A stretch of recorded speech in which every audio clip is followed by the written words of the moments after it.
क्या आप भी स्टॉक मार्केट में अपनी ट्रेडिंग की जर्नी स्टार्ट करना चाहते हो बट कंफ्यूज हो कि कहाँ से स्टार्ट किया जाए, यूट्यूब पे किसको फॉलो किया जाए, किसके वीडियो देखो। आप जाते हो सर्च करते हो basic of stock market trading for beginners, कहाँ से स्टार्ट करें। एंटायर सीरीज बना रहा हूँ मैं जिसमें 7 से 8 एपिसोड होंगे और वो इंटायरली कवर करेंगे बेसिक से लेके एडवांस तक। इसके बाद आपको यूट्यूब पे कोई भी स्क्रॉल करने की ज़रूरत नहीं, ब्राउज करने की ज़रूरत नहीं कि मुझे ये टर्म नहीं पता, मुझे यहाँ पर नहीं पता, क्योंकि यूट्यूब पे मैंने जितना देखा है, जब मैं ट्रेडिंग स्टार्ट कर रहा था तो यूट्यूब पे मुझे 6 महीने लग गए थे ये देखने के लिए कि यार मैं बेसिक कौन से यूट्यूबर से सीखूं। तो उसी जर्नी को मैं कंप्लीट करने के लिए, उसी प्रॉब्लम को मैं सॉल्व करने के लिए आपके लिए ये सीरीज बना रहा हूँ जिसमें इंटायरली सारी चीज़ें कवर होंगी। My name is C Rahul Jadhav. पिछले 3 साल से मैं एक फुल टाइम ट्रेडर हूँ। अगर आपको नहीं पता मेरी जर्नी के बारे में तो यहाँ पर आप लिंक में जाके देख सकते हो। मैंने 2022 का 2021 का PNL अपलोड किया है। तो आप जिससे सीख रहे हो ट्रेडिंग वो एक ट्रेडर है, ना कि बस एक कंटेंट क्रिएटर। तो इस वीडियोस को पूरी तरह देखना जिसमें आपके सारे डाउट्स मैं क्लियर करने वाला हूँ। तो आपने तो इंट्रोडक्शन देख ही लिया, तो अब मैं स्टार्ट कर देता हूँ सेशन को। और सेशन को बहुत ही अच्छे से समझना क्योंकि इसके टोटल 7 से 8 एपिसोड बन जाएंगे। मैंने सोचा कि बेसिक ऑफ स्टॉक मार्केट में हमेशा मैं सबको बोलता हूँ कि क्लास मत लगाओ, इससे अच्छा बेटर क्या है कि मैं ही सिखा दूँ कि बेसिक कैसे स्टार्ट किया जाता है। और इसमें सिर्फ बेसिक नहीं रहेगा, इसमें कुछ ऐसी भी चीज़ रहेगी जो एडवांस ट्रेडर को भी अभी तक नहीं पता। तो उससे ही स्टार्ट करता हूँ मैं कि प्राइस मूव कैसे होती है। तो सबसे पहला टॉपिक होगा हमारा, और डोंट वरी, जो भी मैं यहाँ पर नोटपैड में लिखने वाला हूँ उसका मैं एक PDF बना के वीडियो के लिंक में दे दूंगा। तो this is the first episode of from basic to advance trader series. तो वाई प्राइस मूव। और आपने अगर अभी ट्रेडिंग स्टार्ट की है तो डोंट वरी अबाउट इट, ये एकदम ज़ीरो से है। मैं ऐसा समझ रहा हूँ कि मैंने ट्रेडिंग स्टार्ट की और मैं कैसे स्टार्ट करूँ और स्टेप बाय स्टेप कैसे लर्न करूँ, उसके लिए ये है जर्नी। तो सबसे पहले हम समझते हैं स्टॉक मार्केट में प्राइस मूव कैसे होती है। उसके पीछे एक इकोनॉमिक का सबसे बड़ा रीज़न है, that is demand and supply. अब डिमांड एंड सप्लाई बहुत ही सिंपल वे में मैं अभी यहाँ पर आपको समझाऊंगा कि डिमांड एंड सप्लाई एग्जैक्टली है क्या। देखो, जैसे आप एक सिंपल सी चीज़ रखो कि आप एक प्रोडक्ट यूज़ करते हो। मैं यहाँ पर एक डीओ का एग्जांपल लेता हूँ। ओके, डीओ का एक परफ्यूम, डीओ एंड परफ्यूम का एक एग्जांपल लेता हूँ और उसके एग्जांपल में लेता हूँ मैं फॉग। सबको अभी ये फेमिलियर है फॉग कंपनी से। अब जैसे जैसे फॉग कंपनी का डिमांड बढ़ते जाएगा, मतलब demand in the sense demand बढ़ता कैसे है उसको भी थोड़ा सा हम समझने की कोशिश करते हैं। थोड़ा सा मैं पेजेस बढ़ा देता हूँ क्योंकि लग रहा है ये टॉपिक बहुत लंबा जाएगा। तो डिमांड कैसे होता है, अब प्रोडक्ट में डिमांड क्रिएट कैसे करती है कंपनी। सबसे पहले आप सबको फॉग के बारे में कैसे पता चला, डेफिनेटली एडवर्टीजमेंट की वजह से, राइट। फॉग के बारे में पता कैसे चला, एडवर्टीजमेंट की वजह से, और सबको एडवर्टीजमेंट की वजह से ही पता चलता है, राइट। तो आपने एडवर्टीजमेंट देखा, आपको एडवर्टीजमेंट थोड़ा अपीलिंग लगा, तो आपने क्या किया, जस्ट फॉर अ ट्राई, चलो मैं प्रोडक्ट को बाय कर लेता हूँ। आपने प्रोडक्ट को बाय कर लिया, अभी तक डिमांड इंक्रीज नहीं हुआ, अब बस एक ट्रायल, और आपके जैसे बहुत सारे हैं बस ट्राई के लिए। बाकी के जो भी उसके जैसे एक्स हो गया, ये उसका बहुत बड़ा कॉम्पिटिटर था, अभी नहीं है, फॉग बहुत बड़ा हो चुका है इंडिया में। तो आपके जैसे ही सबने ट्राई किया। अब आप सेकेंड टाइम क्यों बाय करोगे वो product, it's just because of it quality. और क्वालिटी कहाँ से आती है, क्वालिटी आती है कंपनी के मैनेजमेंट से, कंपनी के प्रोडक्ट मतलब जो मैन्युफैक्चर हो रहे हैं उससे, राइट, कंपनी के लेबर से, और बहुत अलग अलग कंपनी की टेक्नोलॉजी से, राइट। ये फैक्टर्स क्या है, ये फैक्टर्स है जो कंपनी की डिमांड क्रिएट करते हैं। और डिमांड पहली बार में तो ठीक है, एडवर्टीजमेंट से हमने पहली बार में बाय किया, लेकिन क्या हम वही प्रोडक्ट सेकंड टाइम बाय करेंगे, नहीं, अगर उसकी क्वालिटी ख़राब होगी तो। और जो सबसे इम्पॉर्टेंट इसमें फैक्टर आता है वो है प्राइस। प्राइस प्राइस एक ऐसा फैक्टर है जो अगर एक कॉम्पिटिटिव मार्केट में, जैसे डीओ और परफ्यूम का मार्केट थोड़ा कॉम्पिटिटिव था, उसमें अलग अलग प्लेयर्स थे।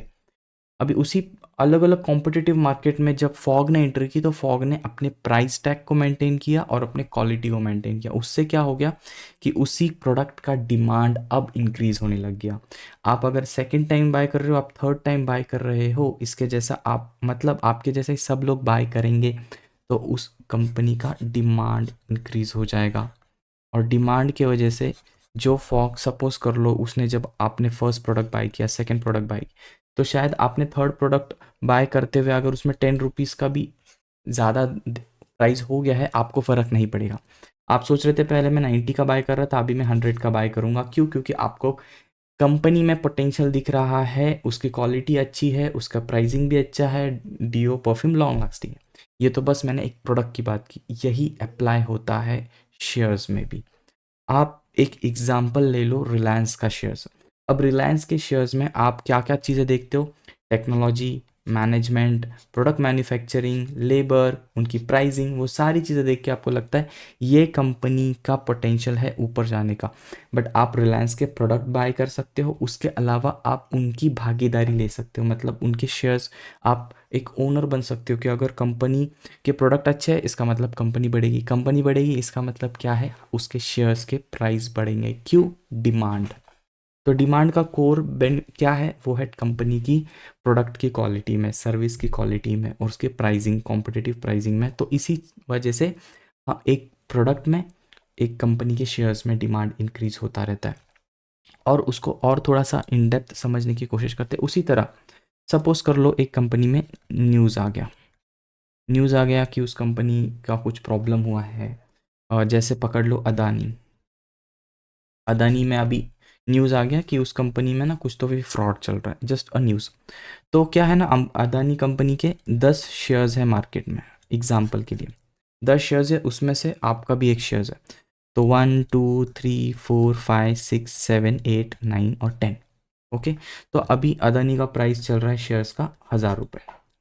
आप अभी बेचने के लिए यहाँ पर 10 जन बैठे हुए हैं, लेकिन खरीदने के लिए अब जब अदानी का प्राइस, अदानी में एक न्यूज़ खराब आएगी तो खरीदने के लिए 10 जन रहेंगे क्या? नहीं, खरीदने के लिए बस 2 जन है। Only 2 people are there to buy the share. अब यहाँ पर क्या हो रहा है? प्राइस तो 1,000 रुपीज़ पे चल रहा है, बायर बोल रहा है नहीं मैं 1,000 में नहीं, मैं 900 में खरीदूंगा। बायर 900 में खरीदेगा, और कितने खरीदेगा? वो बोल रहा है कि मैं एक ही शेयर खरीदूंगा 900 में। तो 10 में से बस एक का ही शेयर इस पे इसके पास चले जाएगा। और कितने में जा रहा है अभी? वो 900। और ये जो मार्केट प्राइस 1,000 चल रही है, फिर भी ये 900 में क्यों बेच रहा है? जस्ट बिकॉज कंपनी का कुछ खराब न्यूज़ आ गई।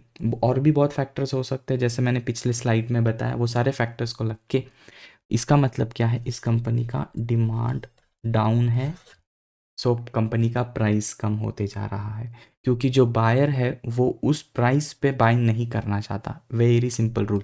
बायर बोल रहा है 1,000 रुपीज़ मार्केट का प्राइस है, भाई प्राइस जब 900 पे आएगा या फिर मैं 900 पे ही खरीदूंगा। आप 10 जन बैठे हो, बोल रहे हो कि नहीं यार अभी बायर मिल ही नहीं रहा, चलो जाने देता हूँ, 1,000 मैं 900 में इसको बेच देता हूँ। प्राइस कितने पे आ गया? 900 पे, क्योंकि 1,000 पे कोई बायर है ही नहीं। ये जो इम्बैलेंस क्रिएट हो रहा है ना बायर और सेलर का, उसी से ही प्राइस का इम्बैलेंस क्रिएट होता है डेली बेसिस पे। डेली बेसिस पे इम्बैलेंस क्रिएट हो जाता है। तो वो जो इम्बैलेंस होता है ना, उसको हम एक बिड आस्क बोलते हैं। तो आप ये देखते रहोगे कि वो ग्रीन रेड होते रहता है ना, वो बिड और आस्क होता है, बिड और आस्क। अगर आपको बाय करना है तो आप बिड करोगे, अगर आपको सेल करना है तो आप प्राइस के लिए आस्क रहोगे। तो जो बायर होता है वो बिड पे बाय करता है, जो सेलर होता है वो आस्क पे अपनी प्राइस बेच देता है। तो जो आप रेड ग्रीन देखते रहते हो स्क्रीन पे, वो होता है बिड और आस्क, और उसका डिफरेंस होता है। जैसे समझ लो जो बायर है, बायर का प्राइस मिलेगा आपको 100 पे, और जो सेलर का प्राइस मिलेगा वो मिलेगा 99 रुपीज़ पे। तो 1 रुपये का ये जो डिफरेंस है इसको क्या बोलते हैं? स्प्रेड। इसको बोलते हैं स्प्रेड। और जितना ज़्यादा स्प्रेड होगा उतना ज़्यादा प्रॉब्लम क्रिएट होगी। बताओ मुझे, ज़्यादा, अगर आप कमेंट में अभी जाके कर सकते हो तो बताना कि ज़्यादा स्प्रेड होगा तो अच्छा है या बुरा है, क्योंकि जितना ज़्यादा स्प्रेड होगा उतना ज़्यादा बुरा है कंपनी के लिए। जितना कम स्प्रेड, इसका मतलब कंपटीशन बहुत ज़्यादा है बायर और सेलर में, और अगर डिमांड धीरे धीरे इंक्रीज होने के चांसेस ज़्यादा है। तो ये था प्राइस एक्चुअल में मूव क्यों होता है, ये स्लाइड से मुझे ये बताना था। तो आपको ये तो पता चल गया प्राइस मूव क्यों होता है। अब आपका सबसे बड़ा क्वेश्चन, सर मुझे तो ट्रेडिंग सीखनी है, तो फिर तो एज ट्रेडिंग अगर आपको सीखनी है तो आपको ये समझना होगा कि मार्केट में ट्रेडर के टाइप कितने होते हैं, क्योंकि आपको भी तो खुद को आइडेंटिफाई करना होगा ना, यार मैं ये टाइप में ट्रेडिंग करना चाहता हूँ। तो ट्रेडिंग में सबसे पहला टाइप, जो सबसे शॉर्टेस्ट टाइप से मैं स्टार्ट कर रहा हूँ, वो होता है इंट्राडे ट्रेडर। सेकेंड होता है, इसको बोलते हैं BTST, मैं इसका फुल फॉर्म लिख लेता हूँ, बहुत जनों को इसका फुल फॉर्म नहीं पता। Buy today sell tomorrow. Okay, इसको डिलीवरी ट्रेडर भी बोल सकते हो। और थर्ड होता है स्विंग ट्रेडर। इसके मैं बताता हूँ क्या क्या है उसमें। और जो फोर्थ टाइप का जो एक आता है, ट्रेडर नहीं बोल सकते उसको, बोलते हैं हम इन्वेस्टर। इन्वेस्टर कौन होता है? जो 1 साल के ऊपर शेयर्स को खरीद के 1 साल के बाद बेचता है, उसको हम बोलते हैं इन्वेस्टर। तो अब आ जाते हैं इंट्राडे ट्रेडर। इंट्राडे ट्रेडर, हमारा स्टॉक मार्केट ओपन होता है 9:15 पे और क्लोज होता है 3:30 दोपहर को। इसके पहले और एक मार्केट ओपन हो जाता है, वो होता है 9 बज के से लेके 9:08 पे। इसको हम बोलते हैं pre open market. Pre open market, okay.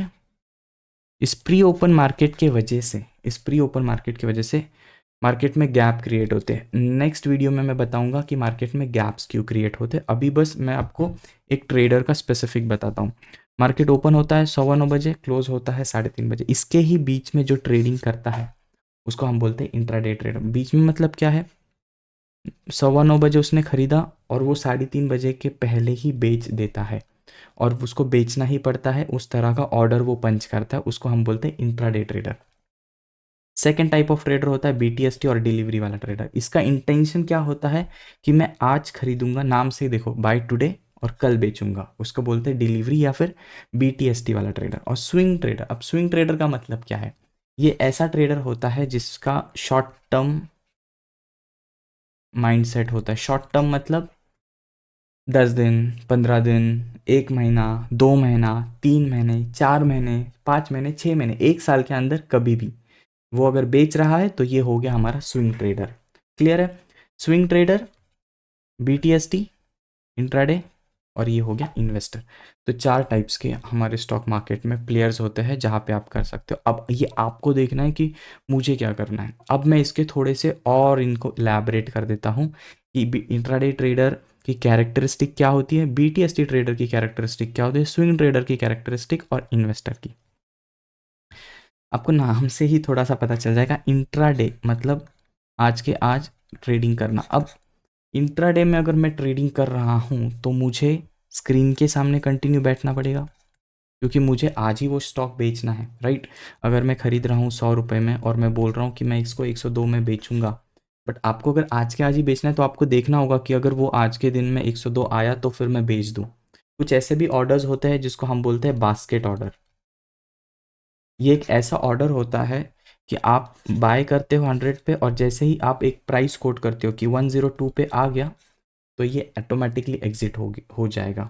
अगर सपोज मार्केट बंद हो गया 3:30 और ये प्राइस आया ही नहीं, तो जो आपका ब्रोकर है, मैं आने वाला टाइम अभी बताऊंगा थोड़ा ब्रोकर कौन होता है। आपका जो ब्रोकर है वो ही इसको एग्जिट कर देगा ऑटोमेटिकली, क्योंकि आपने ट्रेड एग्जीक्यूट किया है इंट्राडे का। इंट्राडे के ट्रेड अलग होते हैं, कुछ भी प्राइस हो उसको 3:30 के पहले एग्जिट करना ही होता है। आपसे नहीं हुआ तो आपका ब्रोकर एग्जिट कर देगा। क्लियर है? तो ये होता है इंट्राडे का एक कैरेक्टरिस्टिक ट्रेडर का, जो एक्टिव ट्रेडिंग करना चाहता है, जो कंटिन्यूसली स्क्रीन के सामने बैठ के ट्रेडिंग करना चाहता है। और दूसरा जो होता है बीटीएसटी, इसका व्यू ही ऐसा होता है, ये ज़्यादा करके काम करता है न्यूज़ पे। इसको न्यूज़ पता होती है, कोई स्टॉक्स की न्यूज़ बढ़ रही है तो वो स्टॉक को आज खरीद लेगा, कल बेचेगा। ये ज़्यादा करके काम करता है न्यूज़ पे। और इंट्राडे ट्रेडर ज़्यादा करके काम करता है टेक्निकल एनालिसिस पे। मैं आगे बताऊंगा कि टेक्निकल एनालिसिस क्या होता है, ब्रोकर क्या होता है, तो वीडियो में बने रहो, इन डिटेल सारी चीज़ें पता चल जाएगी। स्विंग ट्रेडर, ये भी टेक्निकल एनालिसिस पे काम करता है, प्लस ये न्यूज़ पे भी काम करता है, दोनों भी चीज़ों पे, टेक्निकल एनालिसिस पे भी और न्यूज़ पे भी। और इन्वेस्टर जो होता है वो, इसका क्या रोल होता है? इन्वेस्टर टेक्निकल एनालिसिस पे भी काम करता है, न्यूज़ पे भी काम करता है, और एक थर्ड है जिस पे ये काम करता है, वो है फंडामेंटल एनालिसिस। ओके। तो अब आप सर, आपने बताया टेक्निकल एनालिसिस, फंडामेंटल एनालिसिस, ये है क्या? हमने अभी तक न्यूज़ सुना था, ये टेक्निकल फंडामेंटल एनालिसिस क्या है? चलो अब हमारा टॉपिक स्टार्ट करते हैं। What is technical analysis and what is fundamental analysis? Okay.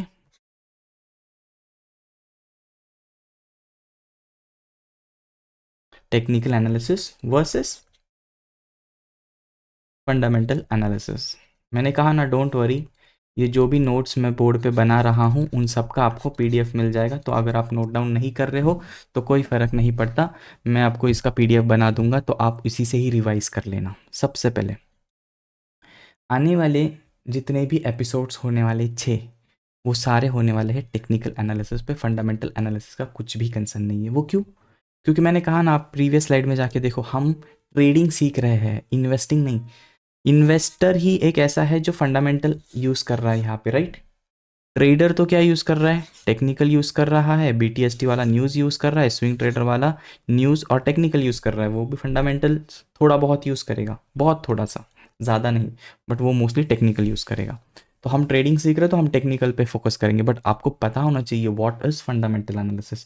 क्योंकि ज़रूरी नहीं कि एक ट्रेडर फंड इन्वेस्टर नहीं बन सकता। आज मैं ट्रेडर भी हूँ और इन्वेस्टर भी हूँ, राइट। चलो, टेक्निकल एनालिसिस ना बेसिकली होता है रीडिंग ऑफ चार्ट्स। आप देखते रहोगे ये ग्रीन रेड में एक चार्ट चलता रहता है, वो होता है टेक्निकल एनालिसिस। और फंडामेंटल एनालिसिस क्या होता है? Fundamental analysis mostly is reading of company. मतलब जिस कंपनी में पैसे इन्वेस्ट करने हैं उस कंपनी को इन डिटेल रीड करना, वो होता है फंडामेंटल। तो आप बोलोगे यार चार्ट्स रीड कर रहे हो, मतलब हम कंपनी के बारे में ही तो देख रहे हैं। नहीं, चार्ट्स में हमें बस और बस प्राइस दिखती है। चार्ट्स में हम तो बस प्राइस को देख रहे होते हैं, प्राइस ऐसे ऊपर नीचे होती रहती है। यहाँ पे प्राइस होती है 1000, यहाँ पे होती है 900, यहाँ होती है 800। ये ऊपर नीचे होता रहता है ग्राफ, और ये यहाँ पर नीचे होता है टाइम, 1 साल 2 साल 3 साल, राइट। ये तो चार्ट्स देख रहे हैं ना, हम प्राइस का बस प्राइस को देख रहे हैं और उसके बेसिस पे हम एनालिसिस कर रहे हैं। लेकिन फंडामेंटल एनालिसिस पूरे कंपनी को देख रहा है। पूरे कंपनी को देखना मतलब क्या? चलो पहले स्लाइड पे पता चल जाएगा। एक फंडामेंटल एनालिसिस टेक्नोलॉजी को देखता है, कंपनी के मैनेजमेंट को देखता है, कंपनी के मैन्युफैक्चरिंग प्रोडक्शन को देखता है, कंपनी के लेबर को देखता है, राइट। कंपनी के प्रोडक्ट के प्राइसिंग कितने कॉम्पिटिटिव है, वो सारी चीज़ों को देखता है। और किसको देखता है? चलो वापस स्लाइड पे आ जाते हैं। तो वो जो मैंने फैक्टर्स बताया था ना, वो फैक्टर्स सारे देखता है एक फंडामेंटल एनालिसिस।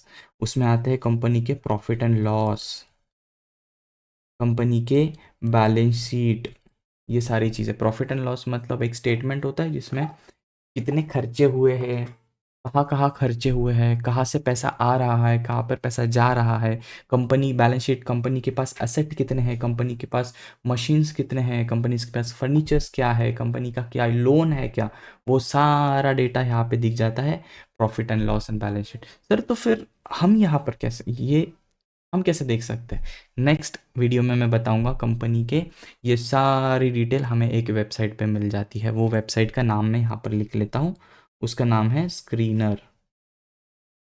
ओके, उस वेबसाइट का नाम है स्क्रीनर, जहाँ पे हम कंपनी का पूरा इन डिटेल फंडामेंटल एनालिसिस कर सकते हैं।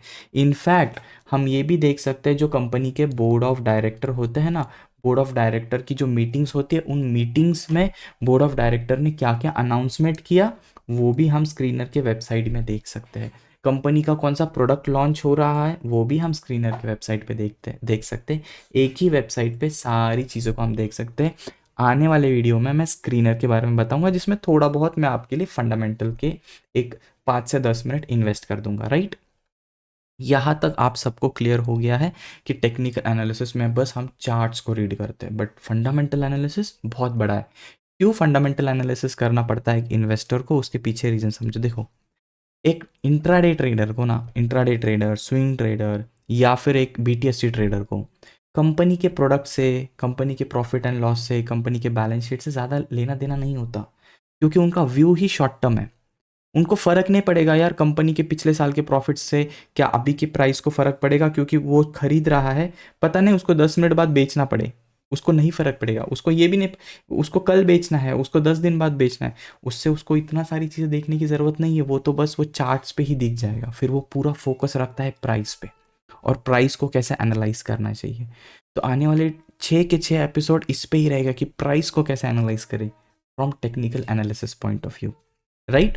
तो ये हो गया हमारे लिए टेक्निकल एनालिसिस और फंडामेंटल एनालिसिस। तो आज हमने क्या क्या सीखा यहाँ पर, what is technical analysis, what is fundamental analysis, उसमें फिर हमने सीखा कि इंट्राडे ट्रेडर, स्विंग ट्रेडर कौन होते हैं। अब एक टॉपिक सीखते हैं जिसको बहुत आपने सुना होगा, सर व्हाट इज़ आईपीओ। ये आईपीओ क्या? देखो, जो मैंने टेक्निकल एनालिसिस, फंडामेंटल एनालिसिस सिखाया ना, वो नेक्स्ट एपिसोड में वापस कंटिन्यू होगा, लेकिन और इन डिटेल। ये एपिसोड आपको बेसिक सिखाने का है। फंडामेंटल एनालिसिस के बस 5 मिनट दूंगा और आने वाले 6 के 6 एपिसोड हो गए टेक्निकल एनालिसिस पे। अब आईपीओ का क्या है? सर ये आईपीओ बहुत हाइप चल रहा है, बहुत जन यूट्यूब पे, इंस्टाग्राम पे बोल रहे हैं आईपीओ में इन्वेस्ट करो, पैसा बहुत अच्छा बन रहा है। ये आईपीओ है क्या यार? मैं परेशान हो गया, नहीं समझ रहा है। पहले इसका मैं फुल फॉर्म लिख लेता हूँ, इनिशियल पब्लिक ऑफर। मान के चलो स्टारबक्स आपका है, मान के चलो स्टारबक्स आपका है, ठीक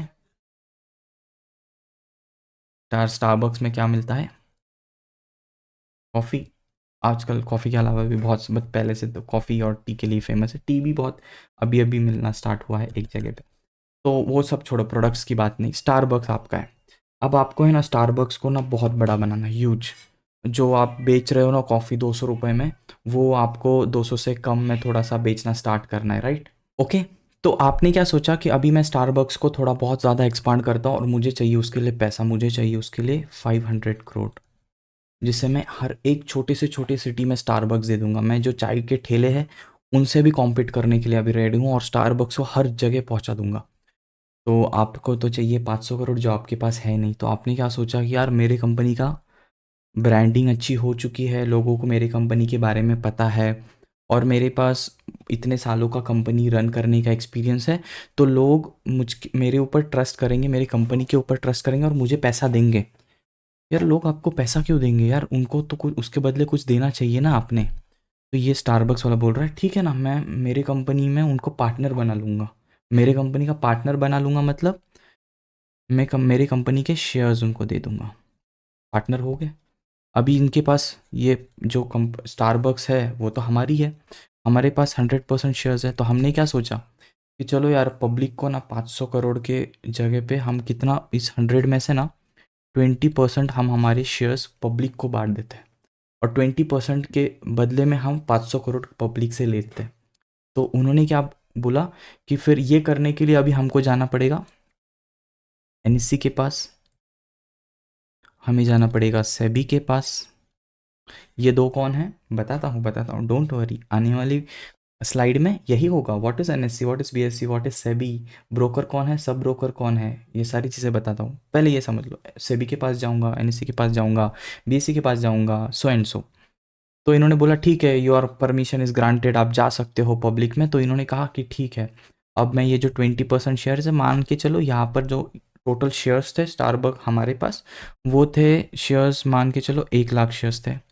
अब 1 लाख में से 20% अगर हमको बेचना है तो हमने सोचा 20,000 शेयर्स। 20,000 शेयर्स के बदले अभी हम पब्लिक को 20,000 शेयर्स बांटेंगे, उसके बदले हमें कितना मिलेगा? 500 करोड़। तो जब हम पब्लिकली बोल रहे हैं कि ये शेयर्स हमारे खरीदो, हमारे शेयर्स खरीदो, वो उसके बोलने के लिए प्लेटफॉर्म तो चाहिए। तो वो प्लेटफॉर्म हमको एनएससी सेबी प्रोवाइड करता है, कि वो बोलता है कि ठीक है अभी आप अपने शेयर्स को लिस्ट करो स्टॉक मार्केट में। और लिस्टिंग कहाँ होगी? नेशनल स्टॉक एक्सचेंज में लिस्टिंग होगी। नेशनल स्टॉक एक्सचेंज एक प्लेटफॉर्म है जहाँ पे कंपनीज अपने शेयर्स को पब्लिक के लिए अवेलेबल करवाते हैं। क्लियर हो गया what is national stock exchange.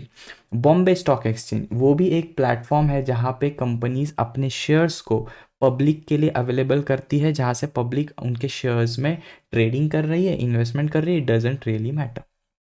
Clear. But सबसे पहला, कोई भी शेयर्स में ट्रेडिंग करनी हो, इन्वेस्टमेंट करनी हो, सबसे पहला स्टेप क्या है? कंपनी को लिस्ट होना पड़ता है वो प्लेटफॉर्म पे, जैसे नेशनल। वो प्लेटफॉर्म पे लिस्ट होने के सबसे पहला प्रोसेस क्या है? Initial public offer. कोई भी कंपनी के शेयर्स आप नहीं खरीद सकते हो। सपोज आपने देखा, अरे यार ये कंपनी बहुत अच्छी चल रही है, XYZ कंपनी, चलो मैं इसके शेयर्स खरीदता हूँ। अरे वो नेशनल स्टॉक एक्सचेंज पे लिस्ट होना चाहिए, तब जाके आप खरीद सकते हो। आप उनको नहीं बोलोगे मुझे आपके शेयर्स दो, वो बोलेंगे मेरे शेयर्स पब्लिकली अवेलेबल नहीं है भाई, मैं नेशनल स्टॉक एक्सचेंज पे नहीं हूँ, आप नहीं खरीद सकते। जब वो नेशनल स्टॉक एक्सचेंज पे जाएगा तब जाके आप खरीद सकते हो, राइट। तो उनको उसको क्या बोलते हैं हम, लिस्टेड कंपनीज। सारी कंपनीज लिस्टेड नहीं होती। इंडिया में 1-2 लाख कंपनीज होंगी, बट लिस्टेड कितनी है, बस 5 से 6 हज़ार कंपनीज लिस्टेड है। लिस्टेड मतलब national stock exchange, Bombay stock exchange पे अवेलेबल है पब्लिक के लिए, जिनके वो शेयर्स में ट्रांजैक्शन कर सकते हैं। और सबसे पहला स्टेप क्या है उसका, आईपीओ। इसलिए जो भी बड़ी बड़ी कंपनीज होती है जो लिस्टेड नहीं होती, पब्लिक उनके उनके आईपीओ में इन्वेस्ट करने के लिए, उनके शेयर्स खरीदने के लिए भागती है। अब इस कंपनी ने कितने शेयर्स, हमारी कंपनी, सॉरी सॉरी, स्टारबक्स हमारी है, हमने कितने शेयर्स देने थे पब्लिक को, 20,000। हमने बोला ये लो 20,000 शेयर्स और दो हमको इसके बदले 500 करोड़। बट हमारा ब्रांड बहुत अच्छा है, हमारी रेप्यूटेशन बहुत अच्छी है। 20 करोड़ शेयर्स के बदले हमारे पास लोगों ने, कितने लोगों ने अप्लाई किया, 50,000 लोगों ने अप्लाई कर दिया। अब क्या हम पूरे 50,000 लोगों को शेयर्स दे सकते हैं, देने तो बस 20,000 है। अब आ गए 50,000 लोग, बोले खड़े हो गए, नहीं हमको भी चाहिए, हमको भी चाहिए। हमने बोला नहीं, अभी हम लॉटरी करेंगे, 50,000 एप्लीकेशन की लॉटरी करेंगे और 50,000 में से जिसका भी नंबर लगता है उसको हम शेयर्स दे देंगे। तो 50,000 में से 30,000 लोगों को शेयर्स नहीं मिलेंगे, बस 20,000 लोगों को ही मिलेंगे। ओके। तो ऐसा ही होता है ना आईपीओ में। आप सुनते हो यार मैंने आईपीओ लगाया टाटा कंपनी की, टाटा का, मुझे तो आईपीओ मिला ही नहीं। क्यों नहीं मिला, क्योंकि वो आप 30,000 के कैटेगरी में हो यार, आप लकी नहीं थे, लॉटरी है ना, तो लॉटरी में आपका नंबर नहीं लगा, आपको अलॉट नहीं हुए। मैं वो टेक्निकल नाम नहीं लेना चाहता, मैं बेसिक वे से आपको सिखा रहा हूँ, तो मैं वो हिसाब से सिखाऊंगा, क्योंकि वो सारे बहुत सारी चीज़ें हैं ना फंडामेंटल्स के, हमको वो सारी नहीं, बट आपको अवेयर होना चाहिए। तो आप 30,000 में आ गए तो आपको नहीं मिली लॉटरी। अभी देखो एक डॉम्स का आईपीओ आ रहा है, उसमें भी मैंने अप्लाई किया है, अगर मैं लकी रहूँगा तो उनके लॉटरी सिस्टम में लग जाऊँगा। तो सर ये अप्लाई करते इतने सारे लोग अप्लाई क्यों कर रहे हैं, क्योंकि उनको दिख रहा है ना पोटेंशियल। उनको दिख रहा है कि हमारी जो स्टारबक कंपनी वो बहुत ऊपर जाएगी, उनके शेयर्स बहुत ऊपर जाएंगे। अभी जो शेयर का प्राइस चल रहा है, हमारे जो स्टारबक का शेयर, हमने बोला कि आप एक काम करो, 20,000 रुपये, 20,000 शेयर लो, उसके बदले 500 करोड़ दो, और हमारी जो शेयर्स की प्राइस होगी वो, कैलकुलेशन मत कर रहा मैं, 100 बता रहा हूँ, 1,000 रुपीज़ होगी। आपको लग रहा है नहीं नहीं चलो अच्छा है यार, 1,000 रुपीज़ में अभी ये शेयर मिल रहा है, क्योंकि इसका वैल्यूएशन बहुत बढ़ेगा, कंपनी आगे जाएगी, ये 10,000 चले जाएगा इसका प्राइस आने वाले 2-3 साल में, तो अभी मैं खरीद लेता हूँ आईपीओ में। तो इसलिए लोग कूद पड़ते हैं अच्छी अच्छी कंपनीज में। और कंपनी के अच्छा होने की कैसे ढूंढ सकते हैं हम, उसके फंडामेंटल्स चेक करो। फंडामेंटल्स कहाँ चेक करेंगे, स्क्रीनर पे चेक करो। क्लियर है ये सारी चीज़ें। और सबसे बड़ा अभी के टाइम में जो चल रहा है वो है मार्केट। जब मार्केट ही भाग रहा होता है तो कंपनीज के आईपीओ सब्सक्राइब हो ही जाते हैं। सब्सक्राइब का मतलब आप सब लोग, हम सब लोग उस कंपनी में कूद पड़ते हैं, क्योंकि मार्केट ही बढ़ रहा है भाई, मार्केट सपोर्ट कर रहा है कंपनीज को, चलो खरीद लेते हैं, क्योंकि हमें ज़्यादा प्राइस में ही मिल जाएगा, राइट। ये था एक आईपीओ का क्या कहते हैं कॉन्सेप्ट। आईपीओ से मैंने एनएससी बीएससी एक्सप्लेन किया। सभी क्या है, सभी इन सब की माँ है, इन सब की माँ है। जो हमको कैसे हमारी मम्मी बोलती है this is the rules, this is the regulation, तुझे ये नहीं करना चाहिए, वो नहीं करना चाहिए, हमारे अच्छे के लिए, राइट, हमारे अच्छे के लिए। तो उसी तरह सेबी इज़ हमारी माँ, जो हमारे अच्छे के लिए हमें रूल्स रेगुलेशंस बताती है, और किसने कुछ गलत किया तो फिर उसको सज़ा देने के लिए पहले खड़ी हो जाती है, राइट। तो सेबी इज़ अ मॉम। सब सब नेशनल स्टॉक एक्सचेंज की, बॉम्बे सारे एक्सचेंज की सेबी है। बट हमने तो हमारा डीमैट अकाउंट एनएससी में नहीं ओपन करना है, हमको तो हमारा बीएससी में नहीं ओपन करना है, हमें तो हमारा अकाउंट, हमको तो लगा सर जो ये एक्सचेंज होता है ये अपस्टॉक्स होता है, अभी के टाइम में ग्रो होता है, जो अभी बहुत एडवर्टाइजमेंट चल रही है ना, ग्रो अपस्टॉक्स, ये अभी आप उनकी ऐड देख रहे हो, जबकि पता नहीं वो कितने अच्छे हैं नहीं है, चलो वो देखते हैं, बात की बात है। उसके बीच में आता है ब्रोकर। ब्रोकर, आपको तो सबको फेमिलियर होंगे आप, ब्रोकर क्या होता है। आप कुछ भी खरीदने जाते हो तो बीच में एजेंट आता है ना, आपको कोई फ्लैट रेंट के लिए खरीदना है, बीच में एजेंट बोलेगा कि 1 महीने का दे दे रेंट मुझे, रेंट के लिए, या फिर आप ओन करते हो तो एजेंट आता है, उसी तरह ये ब्रोकर है। आप बोल रहे हो मुझे शेयर मार्केट में इन्वेस्टमेंट करना है, ट्रेडिंग करना है, तो ये ब्रोकर बोलता है भाई ठीक है, मैं तुझे, तू है मेरा कस्टमर, मैं तुझे लिंक कर दूंगा नेशनल स्टॉक एक्सचेंज से, बॉम्बे स्टॉक एक्सचेंज से, तू इनके शेयर्स खरीद सकता है, लेकिन डायरेक्ट नहीं, मेरे थ्रू, और तुझे इसके बदले मुझे देना होगा कमीशन। जिसे हमारी भाषा में, मार्केट की भाषा में बोलते हैं ब्रोकरेज। फिर माँ आ जाती है, माँ बोलती है नहीं, तू ब्रोकर के थ्रू जा रहा है, तो ब्रोकर को कमीशन दे रहा है, लेकिन मैं, ये मेरे बच्चे हैं तो इन्हें भी मुझे कुछ देना होगा, तो आप उसके बदले फिर आप देने लग जाते हो इन सबको। क्या देते हो आप? Fees, taxes. और ये कौन है? ये है गवर्नमेंट, राइट, सबके ऊपर। तो फीस, टैक्सेस, बहुत सारी चीज़ें आप देते हो एक छोटे से ट्रेड एग्जीक्यूट करने के लिए। उसमें से एक पार्ट ब्रोकरेज जो है जाता है ब्रोकर को, बाकी सारी चीज़ें जाती हैं सेबी को, माँ को, गवर्नमेंट को। क्लियर है? यहाँ तक ब्रोकर कौन होता है? Middle agent. और ब्रोकर कौन कौन है? जैसे अब स्टॉक्स आपने देखा होगा, क्रिकेट में बहुत ऐड करते हैं, ग्रो, इनकी भी बहुत ऐड आ जाती है। तो ये this are the some broker. और जैसे ज़रोदा हो गया, फायर्स हो गया, इनके नाम थोड़े मैं इज्जत से लूँगा क्योंकि इनको हम यूज़ करते हैं। ये तो पता नहीं डब्बा कंपनीज है, ऐसा मुझे लगता है एज पर हमारे एनालिसिस के हिसाब से। ऐसा बोलना नहीं चाहिए बट है तो है, ठीक है। उसमें कुछ फुल टाइम ब्रोकर आ जाते हैं। अब फुल टाइम ब्रोकर का मतलब क्या है? फुल टाइम ब्रोकर, आपने इनकी ऐड देखी होगी, शेर खान, मोतीलाल ओसवाल। ये है डिस्काउंट ब्रोकर। मैं बताता हूँ अभी डिफरेंस। डिस्काउंट ब्रोकर, एंजल, ये है फुल टाइम ब्रोकर। इन ये क्या है? फुल टाइम ब्रोकर सब ब्रोकरशिप दे सकता। अरे यार सर यार, अभी तो आपने ब्रोकर सिखाया, अभी नया टर्म सब ब्रोकर क्या है ये? चलो अब सब ब्रोकर का मतलब समझते हैं। पहले के ज़माने में ना, 5 6 7 साल पहले, जब तक डिस्काउंट ब्रोकर की कॉन्सेप्ट नहीं थी, आपने देखा होगा बहुत सारे, अभी तो आप सब ऑनलाइन पे करते होंगे, आप अपने फादर को या अंकल को, किसी को भी पूछो, उनके टाइम पे ऑनलाइन अकाउंट ओपनिंग नहीं होती थी। अकाउंट ओपनिंग कैसे होती थी? थोड़ा सा आप अपने एरिया में एक्सप्लोर करना पड़ता है, वहाँ पे आपको शेर खान, एंजल और मोतीलाल के ऑफिस मिल ही जाते थे। ये होते हैं सब ब्रोकर, ये होते हैं फुल टाइम ब्रोकर। इनका और इनमें ज़्यादा डिफरेंस क्या है? सब ब्रोकर अपने क्लाइंट के बिहाफ पे ट्रेड एग्जीक्यूट करते हैं। क्लियर? अपने क्लाइंट के बिहाफ पे ट्रेड एग्जीक्यूट करते हैं, इसलिए इनका फिजिकल एग्जिस्टेंस ज़्यादा होता है। डिस्काउंट ब्रोकर अपने क्लाइंट के बिहाफ पे ट्रेड एग्जीक्यूट नहीं करते हैं। सारी चीज़ें क्लाइंट को करनी पड़ती है, हमें ही करनी पड़ती है। आईपीओ में इन्वेस्ट करना है, हमें ही करना पड़ेगा। ट्रेड एग्जीक्यूट करना है, हमें ही करना पड़ेगा। बट सब ब्रोकर में अगर मेरा शेयर खान में अकाउंट है, मैं कॉल करूंगा मेरे, ए भाई मेरा आईपीओ लगा दे, वो लगा देगा। ए भाई मेरा ये शेयर बाय कर दे, वो शेयर बाय कर देगा। ये है बेनिफिट एक फुल टाइम ब्रोकर का। और उसी फुल टाइम ब्रोकर के होते हैं सब ब्रोकरशिप। जो हम हमारे एरिया में ऑफिस देखते हैं ना, वो सब ब्रोकर है। वो ब्रोकर नहीं है, ब्रोकर का एक ही ऑफिस होता है जो उसको हेड ऑफिस होता है। बाकी ये सारे होते हैं सब ब्रोकर। तो क्या ज़रोदा फायर्स के सब ब्रोकरशिप होते हैं? नहीं, वो डिस्काउंट ब्रोकर है। सब ब्रोकरशिप होती है फुल टाइम ब्रोकर्स की, जैसे शेर खान, मोतीलाल, ये क्लाइंट के बिहाफ पे भी ट्रेड एग्जीक्यूट करते हैं। तो ये हो गया ब्रोकर। एनएससी, बीएससी, एनएससी के जैसे ही बीएससी भी है। और थोड़ा सा डेप्थ में जाता हूँ हाँ मैं, क्योंकि मुझे आपको कुछ और सिखाना है। ये है एनएससी। यार ये डब्ल्यू हो गया, सॉरी हाँ।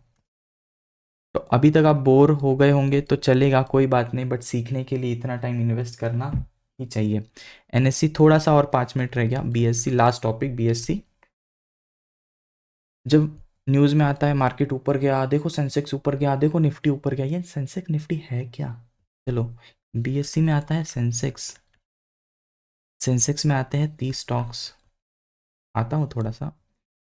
ये है निफ्टी, ओके। ये है बैंक निफ्टी। बैंक निफ्टी छोड़ो, आप कंफ्यूज हो जाओगे, सिर्फ निफ्टी पे फोकस करो। इसमें आते हैं 50 स्टॉक्स। इंडिया में जो सबसे बड़े स्टॉक्स होते हैं, टॉप 50 स्टॉक्स, वो होते हैं निफ्टी के 50 में।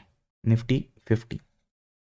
अगर इंडिया के टॉप 50 स्टॉक्स बढ़ रहे हैं, इसका मतलब हम बोलते हैं कि नहीं, ओवरऑल मार्केट ऊपर है।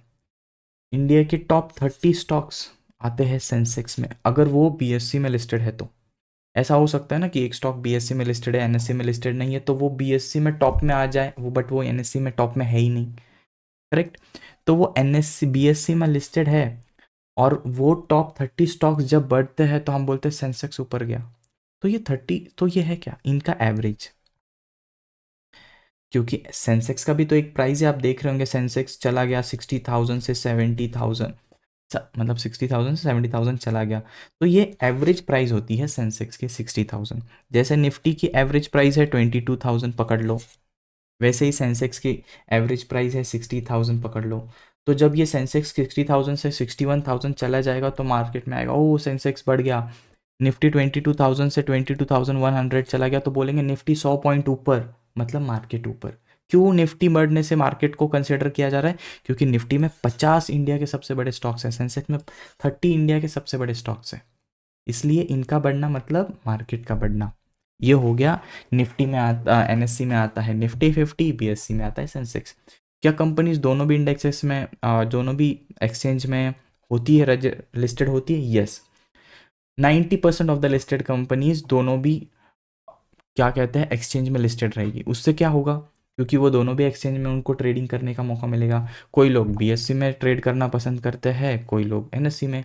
तो वो बोलेंगे यार टाटा का शेयर ना मुझे सिर्फ बीएस में मिलता है, एनएससी में नहीं मिलता है, तो उससे उस कंपनी को नुकसान होगा। इसलिए वो चाहेगा जितने ज़्यादा एक्सचेंजेस में वो लिस्ट होगा उतना ज़्यादा उसके लिए अच्छा है। इसलिए हर कंपनी दोनों भी इंडेक्सेस में, इंडिया में ये टॉप इंडेक्सेस चलते हैं। बीएससी पुराना है, एनएससी नया है, बट स्टिल एनएससी का वॉल्यूम अभी धीरे धीरे, एनएससी का वॉल्यूम बीएससी से के वॉल्यूम से बहुत ज़्यादा है। क्लियर है? तो ये था in detail explanation of initial first video. इसके बाद के वीडियोस में टेक्निकल एनालिसिस बहुत इन डिटेल में समझेंगे। कैंडल स्टिक, प्राइस एक्शन क्या होता है, टेक इंडिकेटर्स क्या होते हैं, वो सारी चीज़ें। अभी के लिए बस इतना ही, क्योंकि वीडियो लंबा होगा तो आप बोर हो जाओगे। आने वाले 25 दिन या एक मंथ में ये पूरा कोर्स 6 to 7 एपिसोड कंप्लीट हो जाएंगे within 1 month. This is my promise to you. तो इस वीडियो को लाइक करो, सब्सक्राइब करो, और जितना चाहे उतना शेयर करो। मुझे मोटिवेशन मिलेगा नेक्स्ट वीडियो बहुत अच्छा बनाने के लिए आप लोगों के लिए। Thank you for giving your time and watching this video.